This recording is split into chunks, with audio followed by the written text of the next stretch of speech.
It's time to reboot your credit card with Apple Card. Now through December 25th, get 5% daily cash back on products at Apple with a new Apple Card, including a new iPhone 14 or Apple Watch Ultra. And everywhere else, Apple Card gives you up to 3% unlimited daily cash back on everything you buy.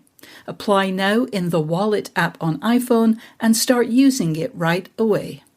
Subject to credit approval, monthly financing through Apple Card monthly installments is ineligible to earn 5% back. Additional exclusions apply. Valid only on qualifying US purchases for new Apple Card customers who open an account and use it from December 1st to 25th, 2022 at Apple. Visit apple.co/save5 for more details. This episode of Working is brought to you by Loop and Tie. Did you know that 146 million tons of plastic are used to deliver gifts each year and that 40% of gifts are unwanted? Loop and Tie, the carbon regenerative gifting service, is here to end that waste and make holiday gifting simple. Their platform lets people choose their own gift from stylish, sustainably sourced collections. This holiday season, head to loopandtie.com for gifting you'll feel good about. Working listeners get 10% off their first order with promo code WORKING. That's LOOPANDTIE.com/working, promo code WORKING.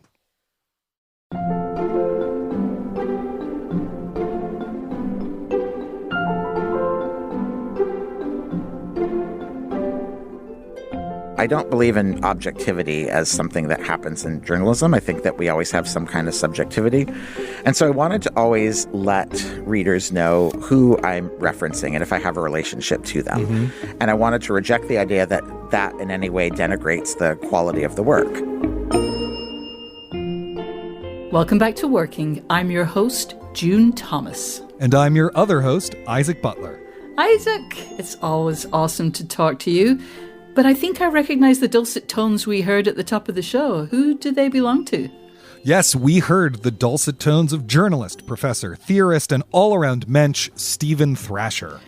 Ah, yes. I thought it was him. And I should note here that Steven is someone I've known and liked very much for several years. We actually met in 2014 at the White House. Oh, can you hear that place being dropped? I don't know. Yeah, amazing. Yeah, although I have to admit it was a building tour that happened during a convening of queer journalists. We weren't there to meet officials or interview anyone, so... You know, I went to the White House once in high school to be part of a group of carol singers. They had all these high school choruses singing carols in different rooms of the White House because they do, Christmas tours and stuff like that. Yeah, but was Steven Thrasher there with you? I don't think so. He was not. So yeah. You have the better story. Yeah, you have the better story. Exactly. Sorry.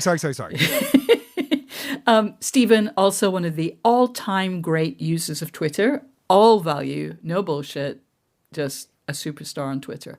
But why did you want to speak with him for Working? Well, Steven is the author of The Viral Underclass, The Human Toll When Inequality and Disease Collide. And I actually first got to know Steven a little bit when The World Only Spins Forward came out. We were on a panel together and we sort of became correspondents during that. And, he's one of the people who's really connecting the dots between the AIDS crisis and the other kinds of pandemic crises that we face today in a really powerful way. There's kind of a circle of people who are doing that. Peter Staley, Greg Gonzalez, Sarah Schulman, who are all in ACT UP together, people like that. But Steven's book, The Viral Underclass, it really weaves a lot of disparate things going on in America into this concept of the viral underclass in a really powerful way. I am absolutely sure of that. And I am very excited to hear this interview. But I believe that you have an extra segment that is exclusively for Slate Plus members. What will they hear? Well, I asked Steven about his career journey. He started out studying screenwriting and he's now a journalist, author, teacher, activist, focusing on science and medicine and inequality. So how did he get here from there? What brings him from one place to another? And it's a really fascinating story, I think. Yeah, I bet. If you're a member of Slate Plus, you will hear that at the end of the episode. And if you aren't, it's really, really, really easy to join. Slate Plus members get to hear extra segments like that one on this show and others, such as The Waves and Culture Gabfest. You'll get bonus episodes of podcasts like Big Mood, Little Mood and Apple's Podcast of the Year, Slow Burn. And of course, you will never hit a paywall on slate.com. To learn more, go to slate.com/workingplus. All right, let's hear Isaac's conversation with Steven Thrasher.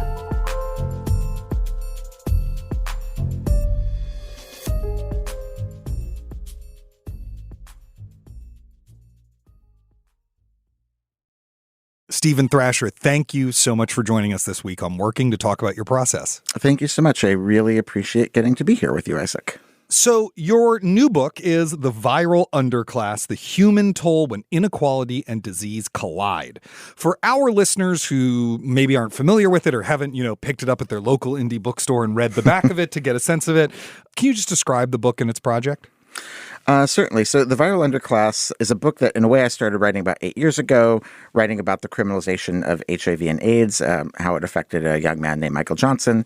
And I was trying to figure out how I was going to turn this into a book after having reported on it for 6 years and written my dissertation based on it when the COVID-19 pandemic hit.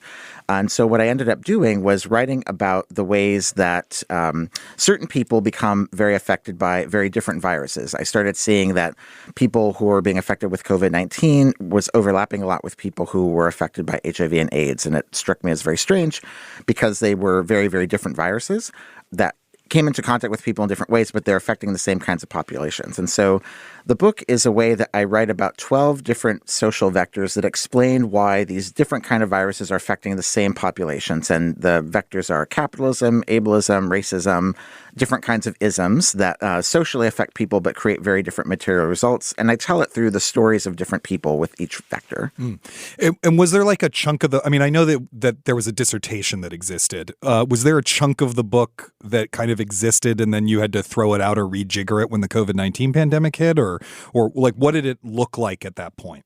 When COVID was starting to hit, I had traveled to Greece while I was writing my dissertation on a fellowship and was just going, hopefully, to get away from the United States for a little while I was working on these things and not think about things like police violence, when a young man was kicked to death by a mob by 8 people. 4 of them were police, and it turned out that he was one of the most prominent HIV activists in the country. Oh, wow. And so I had started, his name was Zach Kostopoulos, and so I had returned to try to write research more about him. I didn't know if that was going to be a standalone project or what exactly was going to happen with that. And I also was trying to figure out if my project about Michael Johnson was going to become a standalone project about his story or if it was going to be something about the history of AIDS. And I was in Athens when the first case of COVID was diagnosed there, and then I returned to the United States, and then, of course, COVID took over the whole world. And so I didn't know. I'd been working with an agent. I was trying to write a book project. I didn't know if I was going to lose my job as a professor. I didn't know if people would buy books. I don't know if, none of us knew what was going to happen. Is the economy going to collapse or all businesses going to go out of business? My agent, Tanya McKinnon, very smartly said, I think people are going to watch everything they can watch on Netflix, and then they're going to run out of things to watch on Netflix, and they're going to start reading books and buying more books. And that's exactly what happened. Book sales went up. Yeah, it turns out there is not an unlimited amount of things on Netflix. You think there are, yeah. but you can reach the end of Netflix eventually. Right. And you can run out of books that you've already read. So, right. People kept writing and reading books. And so Tanya actually asked to look at my dissertation, which had a narrative arc to it, but also had very technical parts. And the last chapter was called The Viral Underclass. And that was kind of how I'd ended the book after I'd written about lots of theoretical things and the story of this young man who'd been arrested. I wrote about how I saw activists talking about if they reformed HIV laws and left some of them on the books in ways that some people get prosecuted for them and others wouldn't, that was going to create a kind of viral underclass.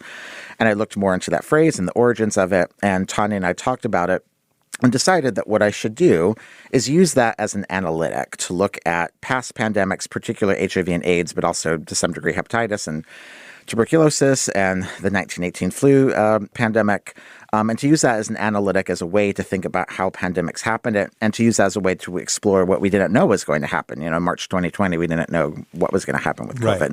So that was kind of how it began. And another move from it was, I think, the dissertation and my previous reporting on this had really focused on the ways that HIV criminalization showed a kind of systemic racism and illustrated a kind of racism. And in this project, I started seeing how the same dynamics, of course, apply to racism, and I write about that a lot. But I also saw in Greece, with the killing of this HIV-positive Greek person, that was happening outside the context of U.S. race relations. It was happening to white people in Europe, and I saw ways that it was happening in Asia. And I saw how similar dynamics were happening around disability here in the United States and around the world. And so that became kind of the move to go from a project that was really about race and HIV to sort of say, this illustrates a set of dynamics that can explain how marginalization happens, and viruses kind of give us the key to understanding how that happens. Wow. You know, one thing I love about the book is how generous you are with sharing credit for things. You know, if you get an idea from somewhere, you're not trying to claim it. So, for example, the term the viral underclass, you didn't coin it. You're adapting it and expanding it and everything like that. And you're very open about that. You talk about Sarah Schulman and, you know, the way that she sort of opened your eyes to how viruses affect the world. The history of the world is the history of viruses, right? And you mentioned two books that are big influences on the viral underclass. One is The New Jim Crow by Michelle Alexander, and the other is The Shock Doctrine by Naomi Klein, which, you know, both of which were books that, particularly The Shock Doctrine, I just remember when that came out, it just blew my mind. Were there other books you were thinking of as models, or, you know, when you're trying to solve the problem of how to accomplish what you wanted to accomplish in a book for a general audience or whatever, that you were looking to for inspiration? And what did you pull from them? Well, yeah, certainly. New Jim Crow opened my eyes in a lot of ways. And one of the things I was riffing on from her book is the way that she also writes about. She did not come up with the term New Jim Crow. It was something that she heard in Community, and she's kind of making a new legal theory or way or legal analytic for people to understand these dynamics in society. And so that really appealed to me. And I wanted to similarly credit, for a bunch of reasons, how I had learned this term from Sean Strube, how I'd first encountered here an activist using it in a different way, and how I was sort of building on it in a third way.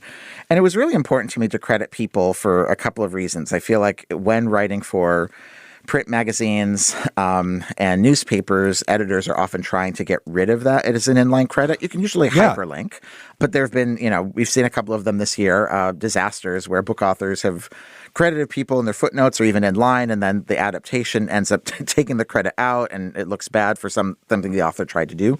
And I thought also this deals a bit with frustration to have with journalism. I don't believe in objectivity as something that happens in journalism. I think that we always have some kind of subjectivity.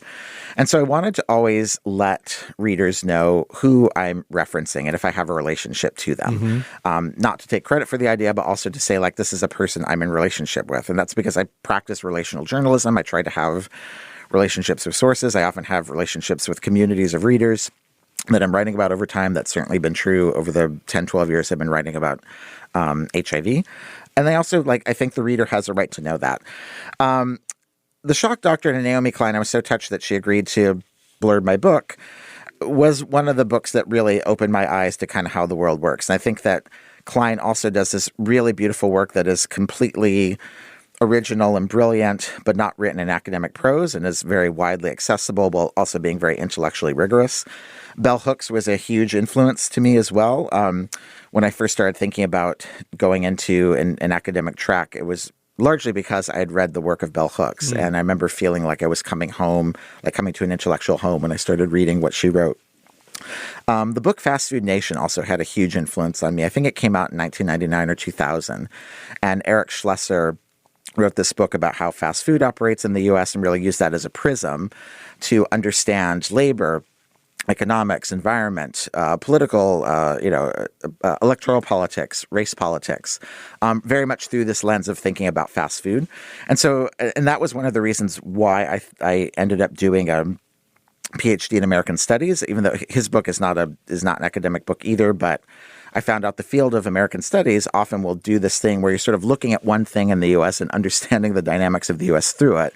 And I really admired the way he did that in that book. It had a big influence on me. And so in some ways, I thought about thinking of viruses the way that he had thought about fast food as a way to understand lots of things about the United States. But probably the person who influenced me the most, you already said, was Sarah Schulman, who I first encountered through activism about Palestine when she was involved at the LGBT Center and trying to make sure that a Palestine supporting group did not get thrown out of the center. And her book, Gentrification of the Mind. Great book. Yeah, really fantastic. Conflict is not abuse. I think these are books that are kind of our modern philosophy that help guide a lot of people trying to do ethical work in politics and in community building. And then also, which came out not too long before mine, Let the Record Show, which is a history of ACT UP New York. And the couple things that I learned from Sarah the most were that the story of viruses is the story of the United States. I don't think you can really understand U.S. history without understanding AIDS history. Mm-hmm. And also the way that we work in groups and we work in conflict, that there's always conflict that's happening in political growth and political advancement and ways to take care of community, that we very much have a relationship to each other and a responsibility to one another. And Sarah's written about how she learned that through AIDS organizing and AIDS work, and I very much learned that from her. You know, another thing I love about the book is I feel like it really combines the different sides of you as a person and your life journey. And while we're speaking relationally, you know, you and I are friends. You know, this is only the second time I think we've been in a room together, weirdly enough. The other was at AWP, but, you know, we are on Twitter a lot and correspond and things like that. And so I really felt like it's you know, there's like the journalist side of you, the social scientist side of you, the memoirist side of you. And I was just wondering about how you make space for those different sides of yourself on the page and when you're deciding kind of which hat to wear. Or maybe you just don't distinguish between those things. I don't know. I've had times in my life where I'm very much distinguishing between sort of an activist sense or a journalist sense. Mm-hmm. And the way I'll often explain to my students about that is I wrote a story many years ago for the Times about bad things that were happening in a homeless shelter run by LGBT people for LGBT kids. And I felt very much it was my responsibility as a journalist to write about that once I found out about it, both because my allegiance in that situation is most to the kids. They're the most vulnerable in the situation. But also as a journalist, it's to write about things that are unjust and try to find more justice for people. And some activists might not want to do that so much. Some might, but some might want to say, let's take care of it out of, not in the press. But as a journalist, I'm like, that's one of the distinctions between an activist and a journalist there. We both care about the community, but sometimes I step out and write about it more critically. In writing this book, I was trying to find less distinction between the different parts of myself. And I feel like professionally, intellectually, through therapy, I try not to have a sense of bifurcation between the different parts of myself. And a huge influence, actually, I should have said this when you asked me about books, was a book called The View from Somewhere by Lewis Raven Wallace, who is a trans journalist. And we had met in his moment of crisis. A person put us in touch with each other. Lewis was the only out radio reporter in the country in 2016 when Trump was elected and was inaugurated, and was working for the radio show Marketplace. And Marketplace had told their staffers, you must blog. And Lewis had started a blog on Medium that fewer than 20 people had read, but wrote this post saying objectivity is dead, and he was okay with it.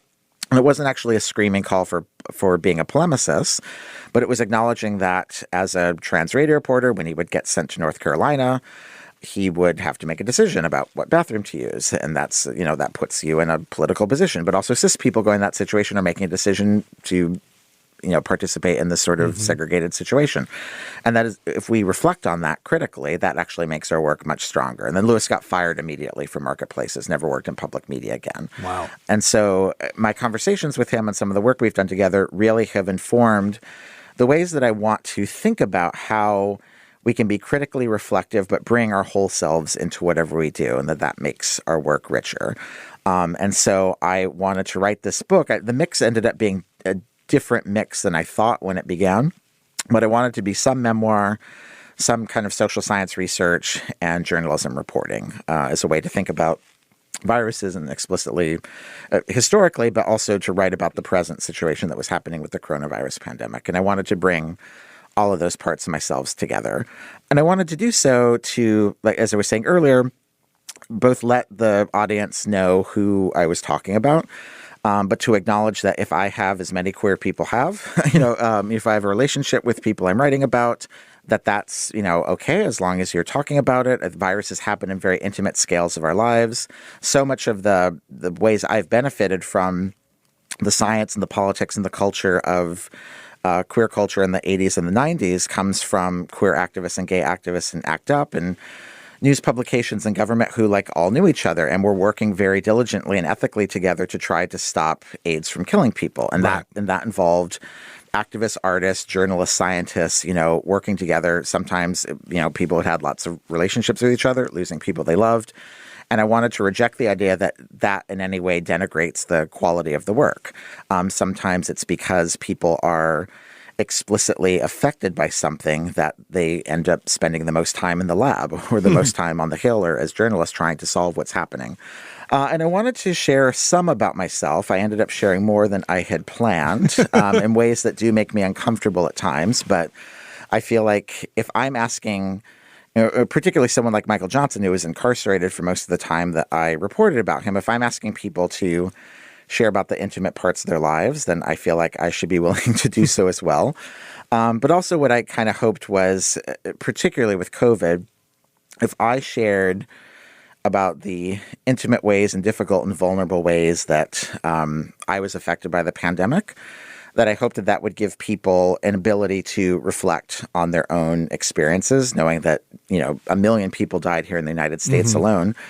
And I think so much news media, even more so after the book's been published, is just relentlessly trying to get us to move on. And so I wanted to be vulnerable about my own processes of mourning and loss in ways that I hoped would give readers some space and ability to be vulnerable within themselves and to experience their grief and loss. We'll be back with more of Isaac's conversation with Steven Thrasher.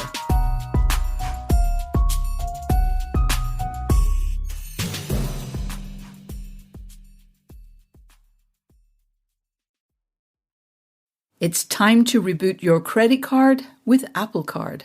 Now through December 25th, get 5% daily cash back on products at Apple with the new Apple Card, including a new iPhone 14 or Apple Watch Ultra. And everywhere else, Apple Card gives you up to 3% unlimited daily cash back on everything you buy. Apply now in the Wallet app on iPhone and start using it right away. Subject to credit approval, monthly financing through Apple Card monthly installments is ineligible to earn 5% back. Additional exclusions apply. Valid only on qualifying US purchases for new Apple Card customers who open an account and use it from December 1st to 25th, 2022 at Apple. Visit apple.co/save5 for more details. Working is brought to you by Progressive. What's one thing you'd purchase with a little extra savings? A weighted blanket? Smart speaker? That new self-care trend you keep hearing about? Well, Progressive wants to make sure you're getting what you want by helping you save money on car insurance. Drivers who save by switching to Progressive save over $700 on average, and customers can qualify for an average of 6 discounts when they sign up. Discounts like having multiple vehicles on your policy. Progressive offers outstanding coverage and award-winning claim service. Day or night, they have customer support 24/7, 365 days a year. When you need them most, they're at their best. A little off your rate each month goes a long way. Get a quote today at Progressive.com and see why 4 out of 5 new auto customers recommend Progressive. Progressive Casualty Insurance Company and Affiliates. National annual average insurance savings by new customers surveyed who saved with Progressive between June 2020 and May 2021. Potential savings will vary. Discounts vary and are not available in all states and situations. Listeners, we want to hear from you. Every other Thursday on Working Overtime, we answer listener questions. So please tell us your creative challenges and let us help you. Drop us a line at working@slate.com. You can also send a voice memo to that address or give us a ring at 304-933-WORK. And if you're enjoying this episode, and we hope you are, don't forget to subscribe to Working wherever you get your podcasts. Now let's return to Isaac's conversation with Steven Thrasher. You just mentioned sharing a lot about yourself. Sometimes some things that make you uncomfortable. You brilliantly teed up my next question, which had to do with you being present, the first person pronoun being present on the page. I know, like, when I was writing the method, it was like I really spent a long time wrestling with, where am I in this book? And eventually where I came out was, I'm going to be in the introduction and afterword. And then there's going to be enough of a sense of style in the book that, like, a subjective human being is writing and telling you this story.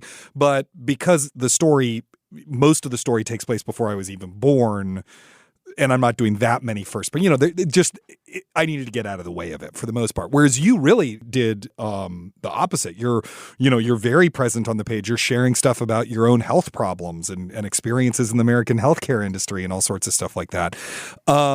Yes, about my balls. About your balls. Yes. Well, okay. Yes. You're sharing. Yes. You're talking about your balls. I was wondering, and maybe that was one of the parts that you were uncomfortable with. Let's talk a little bit about the process of writing stuff about yourself that you still might feel uncomfortable with having out there in the world, even now the book's been out for several months. I've done a thing that multiple editors who are good have noted with me. Something when multiple editors critique something, that it's probably you and not just the editor. Right. And so one of them is like, I'll often have some impetus about something that I want to write about, but it feels like too hot or a little scary to write about. And I'll bury a short reference to it somewhere to the mid to the end of what I'm filing. And a good editor will find that, be like, no, move that to the beginning. So the way that happened the most in this book was I had a bunch of people read individual chapters because there's so many different things I write about. Mm-hmm. So I had a bunch of different people reading chapters kind of for expertise review to give me some insight about what they thought about the subject matter. And I'd given my second chapter to Greg Gonzalez, who's an epidemiologist and ACT UP alum, really wanting his insight on ACT UP history and some epidemiological questions. But he found like 2 paragraphs where I wrote about this friend of mine, Olivier. I was like, this seems like you're putting a lot of heart in it here. Why is this at the end? I really think the chapter should be about this person. And Olivier was a friend of mine, a person I had kind of a heart-love connection with, only also saw a few times in the years we knew each other, but corresponded for about 7 years. And I knew Greg was right. So I went back and rewrote that chapter, really framing it around this person, which also meant I had to show a lot about how much I love this person who's now deceased and how and why HIV had kind of intervened in the way that we related to one another. And the hardest thing about that was I had, he died in 2014. And the hardest thing about that was that I had like 6-7 years of Facebook messages with him. So I actually went back and read all of them and quoted from them and used them as an archive. And I felt like it was a hard thing for me to do. I also felt like I had to put a lot of myself in there too. So it wasn't unfairly just on this one person to make myself vulnerable. But it was a chance for me to put into practice something that I teach kind of intellectually, which is to use queer methods and to look for archives that you don't find in other places. And oftentimes when we're writing about people who had HIV or who lived with lives or deaths that were stigmatized or that were marginalized in some way, we're not always looking at traditional archives. We have to look in kind of queer spaces and unusual spaces. So this was an opportunity for me to practice what I preach and to utilize that myself. And that ended up bringing a lot more of myself into it. The other thing that was fairly obvious that I was going to write about once it happened, but I certainly didn't predict it, and I was very heartbroken about it, was that one of my closest editors who'd mentored me, Ward Harkavy at the Village Voice, died of COVID about maybe a month or 2 after I'd signed the book contract. And he was a really wonderful guy, very funny. An old school alt weekly editor, and actually had edited my first story where I ever wrote about AIDS in some way. He wasn't gay, but I think he was in a David Sedaris or an anti-David Sedaris way. I would say like there was a lot of queerness to his life. He had been a member of the disability community. He had a stutter. He was single for most of his life. He had pretty non-normative politics. He had been very close to lots of queer people, gay men who died of AIDS. And so I felt kind of a responsibility to him. And he didn't have close family, so I was one of a few people who ended up kind of settling his affairs and taking care of his estate, planning his memorial service. And so I ended up writing a lot about that process and how much I had loved him.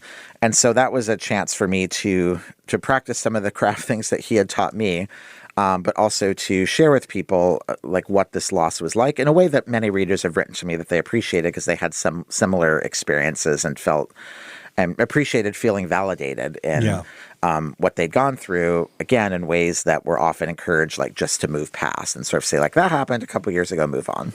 Yeah. I mean, I think a lot of people have very similar experiences. My wife's uncle died during the first year of COVID. And I mean, we couldn't go see him when he was sick. I mean, he was very sick for a long time, a stroke, everything, but we couldn't go see him when we knew that the end was coming close. We had one Zoom call with him, yeah. I mean, one thing you're bringing up here that I think is really important is that craft considerations and who we are and our values, they're not some separate thing. They completely overlap, right? It's not like craft is just this, left brain thing that exists in some, I don't know, platonic realm. And you're like, the craft is speaking to me. It's also about who you are and what kind of values you have intellectually or, what matters to you actually starts to dictate how you create the work that you create, it seems to me.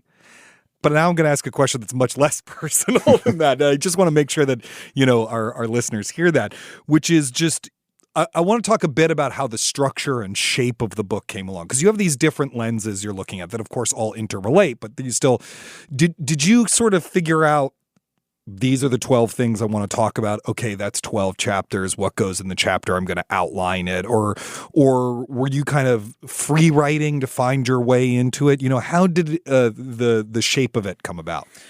It happened in like a few different stages. So I wrote about this case of Michael Johnson, who got prosecuted for HIV, initially got sentenced to 30 years in prison, and was he was charged. He sort of like was charged with intentionally. I'm putting this in heavy quotes because this is not a video podcast. Intentionally infecting people with HIV or not disclosing his status to his sexual partners. Recklessly was the legal term. Recklessly. Yes. But a lot of the media made it sound like it was intentional. Nothing was intentional in this whole story, I think, from any actors.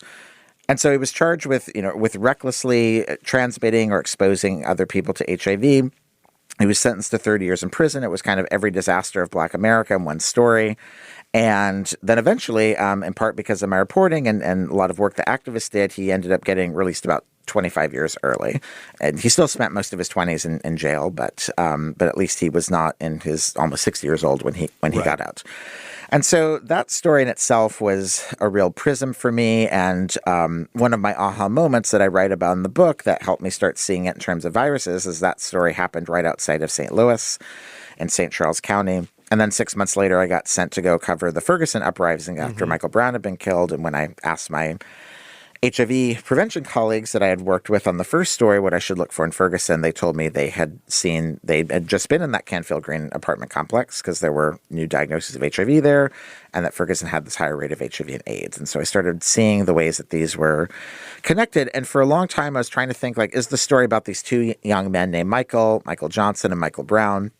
In some ways, it was hard because I have so much more familiarity with Michael Johnson. I've known him and interviewed him now for 8 years. Of course, he's still alive. His life gets to have a next act, which has been really beautiful and wonderful to see.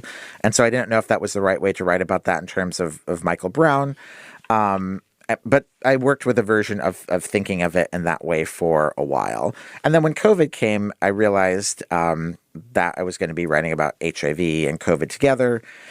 And I started to more seriously think about how to write about Zach Kostopoulos, this person in Greece who was killed by police, but had been HIV positive and a very out HIV positive activist and queer activist, and also working with migrant communities. And then the first person in my outer social circle to die of COVID was Lorena Borjas, who was she was called the mother of the trans Latinx community here in New York City in Queens, and was also died of COVID, HIV positive, had dealt with police violence her whole life, was an immigrant, had been in and out of ICE custody or immigration custody. And so kind of as I was writing this proposal and realizing I'm going to be comparing these two pandemics, I started seeing like there are these common themes that I'm seeing between them: ableism, capitalism, transphobia, how people have different access to prophylaxis or protection in different ways that creates very different risk. And so I started seeing kind of like 8 and then 10, eventually 12. I think my publisher was getting a little concerned when it got up to 12. But I started seeing like these are sort of the vectors through which these things happen, and I can kind of write about themes and people on each one. The hardest craft thing that I think ended up working was how to deal with the story of Michael Johnson, because that was the one that was the biggest, the one I was closest to, and also kind of the biggest guiding me. And so the way I ended up laying out the book, this I think was after we had sold the book to Celadon and Macmillan, and I was starting to work with Jamie Rabe and Cecily Van Buren-Friedman, my wonderful editor. And so what I ultimately thought about was taking Michael's story and breaking it into 4 of those vectors. Racism, laying out how he was arrested. The law, the way that law produces a viral underclass in the example of the story of his trial. Unequal prophylaxis, when he was incarcerated, was when I found out and the CDC announced that 1 in every 2 Black gay men were projected to become HIV positive in our lifetime. And then the final chapter I called The Myth of White Immunity, around Michael, where he gets out of prison, but I reflect on how most of his accusers were white and that there are limits to assuming whiteness protects people entirely, which of course it does not. And so craft-wise, we decided to like have each of those, have Michael's story be one that we came back to and came back to and came back to, starting with his trial and kind of how I started thinking about these things. And then this was my editor's, Cecily's very good call, having the penultimate chapter be this kind of happy story of him getting out of prison and seeing that the person we've been following throughout is getting a new lease on life. But then reminding people in the final chapter, which is called Compound Loss, where I talk about the ways that collective punishment happens to communities when they lose one of their leaders. There, I come back to the story of Lorena Borjas, who died, and Zach Kostopoulos, who died, and write about actually Michael's story. As glad as I was to have a role in it, and as happy as I am to see him out in the world, is unusual. For every person who gets out of prison, there's still a couple million who are still in prison. And so, craft-wise, we decided to come back to Lorena and to write about her funeral and sort of what it meant, not just for the end of her life and the people close to her, but the cascading effect that had on her community. If you have someone like Lorena who spends their time handing out sterile syringes and condoms, they're doing and helping people feel good about themselves. They're doing real work in the community that is both psychologically but also very physically stopping viral transmission. Yeah. Anytime they get someone to use a sterile syringe or a condom. Same thing with Zach Kostopoulos. And so when they die, that's just allowing more viruses to move through the community. Because I could see even though these communities are very strong, they take a big hit when they lose a leader like that. Right. I'm just going to ask some really basic questions right now. Do you draft by hand first? Do you draft in a computer first? What programs do you use? I love these kinds of questions. Oh, good, good. I think this is so. Like writing is a very physical thing, right? Yeah, no, because like when I was starting with my book, because I was trying to discover the voice, I had very elaborate outlines actually on this iPad, but then I hand wrote until I figured out what it was supposed to sound like, and then I started typing it up or whatever. But so like, what was your process like of actually drafting it? Yeah. So I'm not like I don't write out by hand. Sometimes I remember hearing Ira Glass in one of these New York Magazine or like, how do you organize your life? And I remember hearing him say, no matter the size of the project, it doesn't matter what it is, you always have like a handwritten 1-page outline. So that's something I will do. Like when I'm writing a chapter, I would have that sort of for each chapter, sort of like an outline by hand of the chapter, but I don't draft sentences by hand usually. I've also learned that if I'm transcribing an interview, when I was younger, I did them all myself. Now I can pay somebody to do it. But still what I'll do is, even if it's me conducting the interview and I have paid someone else to transcribe it, I then print out the transcript, play it, and read along with it at the time. And then I just highlight what I think I might want to use. And that really helps me. I worked for the StoryCorps project for a year, and learning to be an audio editor really, made me understand how to like listen for the phrase that things are going to turn on. But what has sort of freed my brain and the hack that I've learned, and not having to just write that down quickly, but actually like look and read at the same time as I'm listening to it, or as I'm playing it. And so I would play an interview with Alice Wong, and then I would listen to and highlight the lines I think I'm going to use, and then put those in a document. And then sometimes like literally just take those quotes and start writing around them, or like sort of thinking like, if ordering those quotes around, like what's the story that's told in this person's quotes? And it could be 10, it could be 3, but sort of ordering those out and then kind of writing the scene around those, letting the quotes first tell the story and then writing in around it. So that's a hack that I've used. I love that. I'm gonna use that. I'm gonna listen to that. I'll get over my own disgust at hearing my questions and I'll listen to the interview while I read the transcript. I love that. One other thing I'll add to that might be useful for your students that I found worked really well, because I try to bring my students into whatever I'm working on, and I particularly with my editor's permission. But when I'm being edited, I will often share the draft of that with my students so they can see the process of me being edited. The 2,000 edits, I think that were in this manuscript. So my students can see me being edited as I edit them. But one of the most wonderful things about I won't say it's a good thing about the pandemic, but I ended up doing a lot of interviews remotely in ways that weren't in person, so they were video recorded on Zoom. And I tried doing something where I would give my students the raw interview I had done in a story and having them write an exercise about it without reading what I'd written. And then after they'd all written it, then I would give them my chapter in progress. And then we would all talk about what choices we made. It was really interesting to see so generous. That's how often we would, and again, I would like ask my sources permission to, and it would be fascinating to see like how often we had chosen the same lines, or, you know, sometimes where we hadn't, and why we made the different decisions. So yeah, those are some of the things that affected me. The thing that affected me most in writing this book, though, I must say going forward, was reading the audiobook, which was more disgusting than listening to your own voice after the fact, having to listen to it live. Yeah.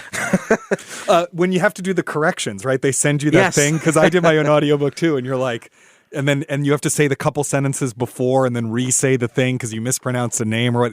It's maddening. So that effect, I'm like, I think having done that, I will now write much shorter sentences. That was my biggest critique reading it aloud was who wrote these long ass sentences, and why did they put so many words in Greek, Spanish, Chinese, Korean, and medical language? I had to have a friend who speaks Russian say all the Russian words into a recording for me so that I could learn them, because I had only ever read them. I had and it turns out I had been mispronounced. Other than Chekhov and Stanislavski, I had mispronounced everyone in my head.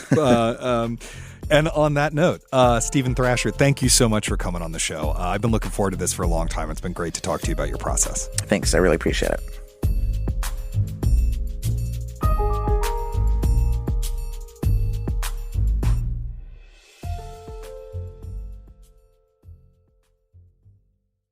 It's time to reboot your credit card with Apple Card. Now through December 25th, get 5% daily cash back on products at Apple with a new Apple Card, including a new iPhone 14 or Apple Watch Ultra. And everywhere else, Apple Card gives you up to 3% unlimited daily cash back on everything you buy. Apply now in the Wallet app on iPhone and start using it right away. Subject to credit approval, monthly financing through Apple Card monthly installments is ineligible to earn 5% back. Additional exclusions apply.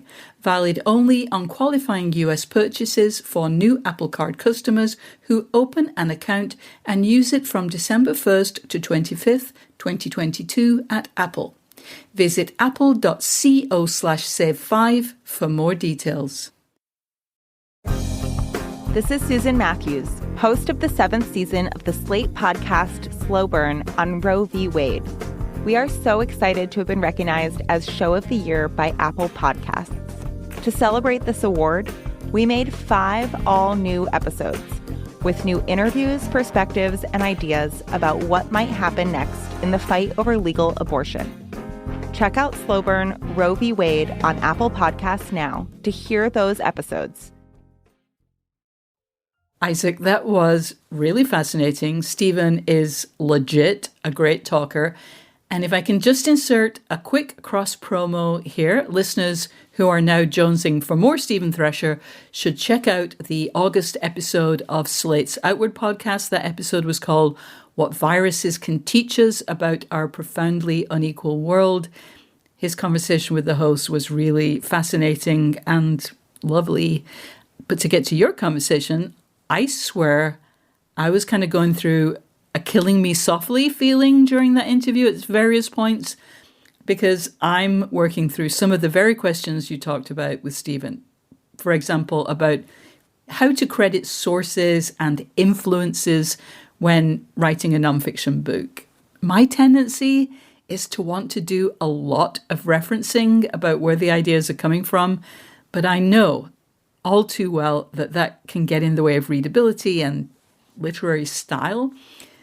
And it's also one of the things that differs between journalism and book writing. You can't usually footnote in journalism, and you can't hot link in a book. And so I'm curious, what did you learn about managing citation in the text as you wrote the method? Well, I decided very early on that a feeling of immediacy in the story was absolutely necessary, particularly when we're in Russia and we're talking about somewhat abstruse acting theory. It's a lot for people to take in, and I wanted them to be really swept up in the story, and that requires a kind of you are there feeling. Yeah. And so early on, one of the first lunches I had with my editor once I started working on it, I said, I think one of the rules of this book is that I'm not going to use secondary sources directly. I'm not going to quote secondary sources. And he agreed with that. So it was really important to me that the book then have a really robust endnotes section and that everything be really well documented. I am terrified of inadvertently plagiarizing something, as I think everyone who does a big nonfiction project is scared of it. And one of the things I asked my fact checker to look out for was that, and we changed phrasing. I caught one little thing between the galley and the finished text that I changed. It's like, this is something I care about really deeply. Yeah. When people use my work without credit, I get annoyed by it. So, I don't want to do that to other people. Yeah.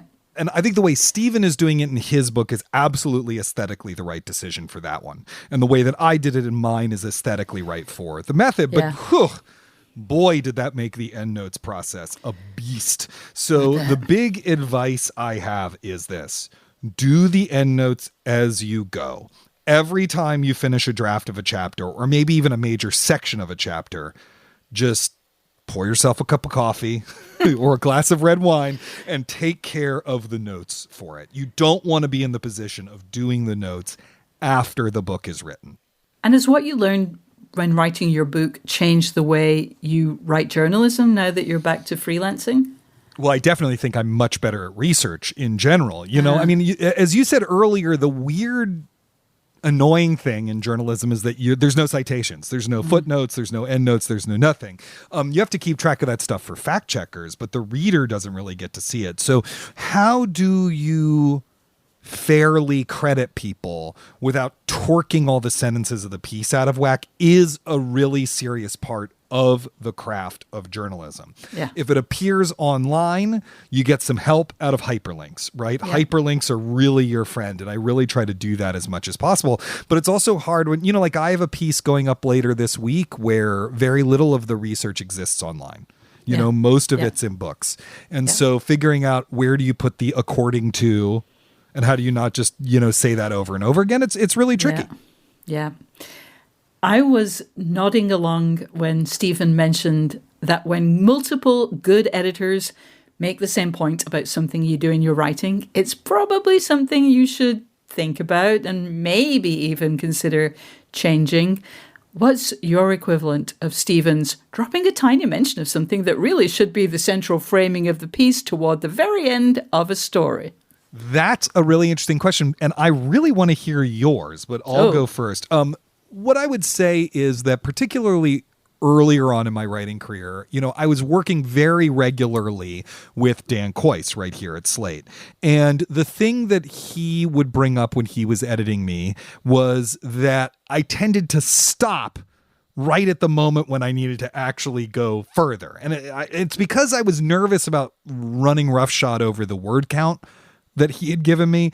And Dan, in the many pieces we did together, was very good about saying, like, I don't really care about the word count limit. hand me a big thing and let's carve the best version of it out of that so that we could see all the possibilities. And so to give one example, the very first big thing I wrote for him, that the Is Hamlet Fat piece, I ended on something that was sort of like, well, clearly there are interesting implications to Hamlet always being played by skinny actors, even though the character is described as fat in the play. And he was like, well, what are the implications? You have to tell us what the implications are. And I was like, oh, but I'm at 1,500 words already. And so the ending of the piece as it exists now is actually what grew out of that note. Ah, that's amazing. Mine, I think... Yeah, confess your bad habits, yes, June. Yeah, exactly. Well, I've got so many, but this is one that it will sound, when I begin to share it, oh, that's just a style thing. But I think it's actually reveals something deeper. So I just put so much of the text in parentheses. A piece that I wrote relatively recently for Slate, the editor, who of course is a friend, wrote back and said, I don't know if you've noticed here, but every paragraph ends with a parenthesis, and like that just seems weird. And yeah, that's just style. But actually, I think it reveals something about, I don't know exactly what, of, am I not really committing to this idea? I'm just trying to pass it off as, I don't really want to develop this. I'm just saying, just by the way, BT dubs. So I think that that's something that I do, that it's actually about not being willing to take some ideas seriously. I don't know, but that's one of the things that I repeatedly get pointed out. What's funny about that, June, is that I think the thing both of our tics have in common is that we're like nervous about putting our like real feelings about something out there. And so we need a good editor, or at least needed earlier in our writing career, a good editor to kind of like push us off the diving board and into the pool. Isaac is a non-swimmer. That analogy scares me a little bit, but I'm going to let that go. The year that Steven spent facilitating interviews for the StoryCorps project clearly had a big influence on his journalistic style. We do a very specific kind of interview here on Working. Certainly for me, it's pretty different from the kind of conversation that I have with a source. This is a word that I really don't like, but it's at least better than informant. But, when I'm trying to get information and hopefully a few short, pithy quotes that will express their perspective and personality beautifully, what advice would you share with listeners about conducting information gathering interviews? First of all, the extent to which an interview goes well or doesn't go well is less in your control than you think. It's really about the other person. And if they don't want to talk to you, you're not going to be able to get what you want out of them. Or if they're really a combative person, that's going to be a combative interview. And that doesn't necessarily have anything to do with you. It's not an indictment of you, That said, a lot of it is about the affect and attitude on your part as the interviewer. You have to be really present in the room with them, or the phone with them, or the Zoom or whatever. You have to give your focus. You have to make it clear that you're really listening to them. You have to be warm. You have to be inviting, and you have to prepare. Now, I actually think in the early days of interviewing, I got really caught up in my prep, and it would be hard for me to kind of improvise off of it. Yeah. But actually, I do as much prep now as I used to. It's not that I do less prep. It's that the whole point of preparing is that you have kind of terra firma that you can then depart from and improvise off of. And if someone says something interesting, follow that trail or whatever, right? Yeah. I also think that in your manner and in the early questions you ask, you do have to demonstrate that you can be trusted and that you've done your homework and you know what the fuck you're talking about. Or if you don't, if it's very early in the story and they're, the first person you're talking to about it, you go, you're actually the first person I'm talking to about this. And so I may ask some kind of basic questions and I'm sorry about that. And then usually once you admit to that, they're like, oh yeah, don't worry about it. It's cool. It's fine. Yeah. Yeah. So before we go, because we're basically done for this week, but we have one more segment, and it's about a unique creative challenge of this time of year, the challenge of gift giving. June, you recently talked to our wonderful and talented co-host Karen Hahn about this, right? Indeed, I did. We talked about our strategies for gift giving, especially when the recipient does creative work. So listeners, we hope you enjoy this special holiday segment brought to you by Best Buy. Karen, let's talk about something that is a big part of the holiday season, gifts and gifting. Are Are you a good gift giver? Are you one of those people who takes pride in finding the perfect item for everyone on your list? I absolutely am. I love giving gifts. I start thinking about them a few months before December, to be honest. But the big problem is that once I actually have them in hand, I have a lot of trouble waiting until the holiday season to actually give them to their intended recipient. Like, I'm always like, oh, like, can I just give you your Christmas gift early? Like, I just want you to see it because it's so great. What about you, though? Are you a gifting genius? I have to ask before I answer that question. Have you ever had to buy an extra gift because you've given it too early and you're like, oh man, I just got to buy something else. Oh. Yeah, I have.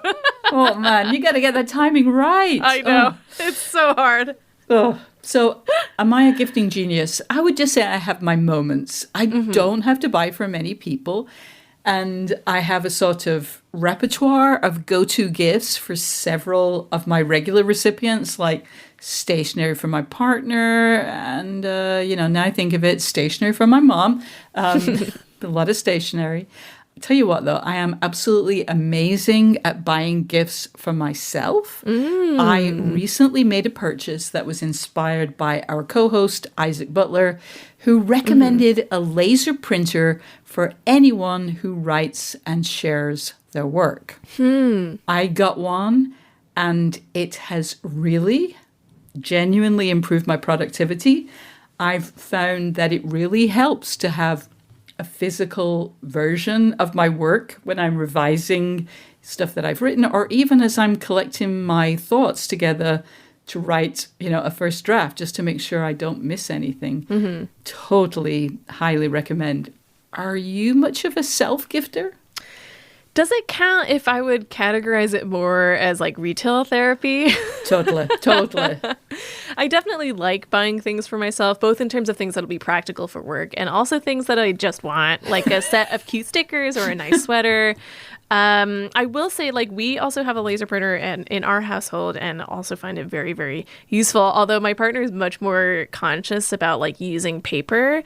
So there was one time where we were kind of like marking up a script that we'd worked on, and I was like, let's print out 2 copies and we'll do it. And we printed out one, and he was like, let's only do one, and then I'll look on my computer. And I was like, well, why are we doing this then? But I understand we should save paper. I know. I do feel a bit guilty about that. Yeah. Yeah, but it is different. It feels different. I feel more productive when I have it physically. Yeah. That said, do you have any other gift ideas, especially for people with a creative practice? So this is a little bit tough because it's hard to make the match, but I think that software can be a really powerful aid to creativity. A lot of the kinds of programs that are designed to help people be more productive, writing software or note-taking apps or research tools, they've switched to a subscription model, and the cost of those subs can mount up. Now, I understand why that model is appealing and necessary for indie software developers, but at the same time, we all have limits on how much we're able to cough up for tools that we don't need. But just because we don't need them doesn't mean that they can't be really helpful. So I would say, if you spot your partner in life or writing or composing, whatever, watching YouTube videos about a particular app or program, get them a 1-year sub to that app or program. It probably won't transform their creative process, but it surely won't hurt either. And there's a decent chance that it will at least kind of give them a chance to be excited about going and sitting at their computer to just kind of mess around with the software. And that can get you in the mood to, do whatever it is that you do. So I have a slightly different question for you, Karen. Do you have any tips for products that kind of get you through holiday stress? Ooh, products is a tough one because I think my answer would usually be much more kind of metaphysical. I think a big thing is to make sure that you have something to look forward to, whether it's a holiday trip or a solo trip after all of your family obligations are taken care of. That said, I think it's also useful, this isn't like a product endorsement so much as like a little buy yourself a gift endorsement. Like if you've come to the end of something that's really tough, like buy yourself the thing that you've been looking at. Like, why not? No one else is going to buy it for you. Although maybe they will if they're a very observant person in your life. But yeah, like don't be afraid to give yourself a little gift if you have the leeway to do it. Like find something that'll brighten up your day, whether it's small or big or material or immaterial. Like just having something that'll make you a little happier or be a light at the end of the tunnel will be helpful. Yeah, that's also a great way to change a habit that you want to, reframe is to, set yourself some rewards that like incentivizing. Exactly.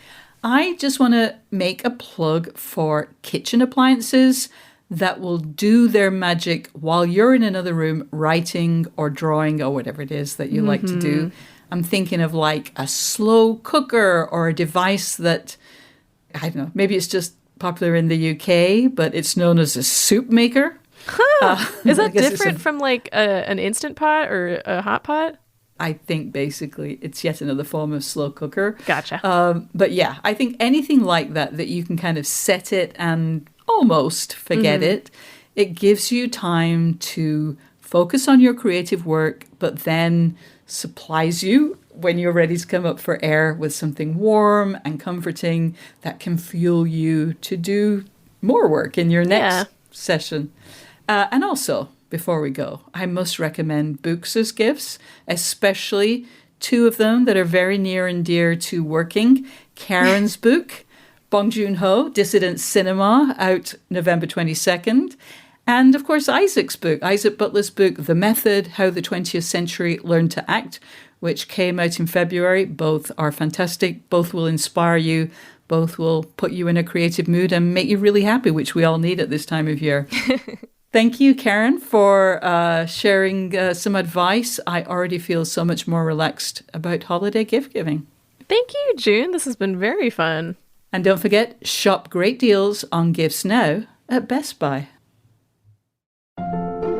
June, that was a great conversation, and I think that pretty much wraps this week's episode of Working. So why don't you kick off the credits for us? I will. We hope you enjoyed the show. If you have, remember to subscribe wherever you get your podcasts. That way you will never miss an episode. And just a reminder that by joining Slate Plus, you'll get ad-free podcasts, extra segments on shows like Slow Burn and Big Mood, Little Mood, and you'll never hit a paywall on the slate.com site. To learn more, just go to slate.com/workingplus. Thank you to Steven Thrasher and to the producer who cures all our ills, Cameron Drews. We'll be back next week with June's conversation with Taffy Brodesser-Akner, who will be talking about the work she did adapting her novel Fleischman is in Trouble into an FX Hulu TV series. Until then, get back to work.